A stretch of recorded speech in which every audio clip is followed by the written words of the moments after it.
Hello, myself Tisha. Start a new day with new energy.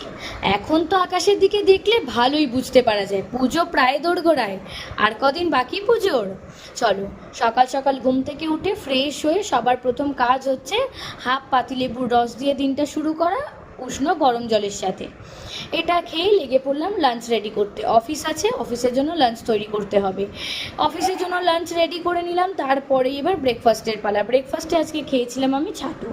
রোজ রোজ ছাতু খেতে ভালো লাগে না ঠিকই, কিন্তু কি করব বলো, রোজ রোজ তো সময় হয় না এটা ওটা বানানোর। আর ব্রেকফাস্ট স্কিপ করা তো একেবারেই উচিত না। ছাতুটা খেয়েই বেরিয়ে পড়লাম আমি অফিস। আর রাস্তায় যে পরিমাণ জ্যাম শুরু হয়েছে, তারপরে অনেক কষ্টে পৌঁছালাম অফিস। তারপরে গিয়ে ডিটক্স ওয়াটারটা খেলাম ওই 11:30-12টার দিক করে। তারপর অফিসেই করলাম লাঞ্চ। কাজ কমপ্লিট করার পর বাড়ি ফেরার তারা, কিন্তু আজকে বাড়ি ফিরিনি, গিয়েছিলাম ফুচকা খেতে। আজকে অনেক দিন পর আবার প্রচণ্ড ফুচকার ক্রেভ হচ্ছিল। ফুচকা খেয়ে বাড়ি ফেরার পথে দেখিয়ে দিই এত লাইটিং, এত কিছুর আয়োজন হয়েছে শুধুমাত্র গণেশ পুজোর জন্য। আমাদের 4তলা থেকে গণেশ পুজোর প্রায় পুরোটাই দেখতে পাওয়া যায়। আমাদের ফ্ল্যাটের নিচেই পুজো হচ্ছে। তারপর ফাইনালি ফিরলাম বাড়ি। ফিরে ভালো করে ফ্রেশ হলাম, স্কিন কেয়ার করলাম। কিচ্ছু আর খাবো না, শুধু ঘুমাবো। টাটা।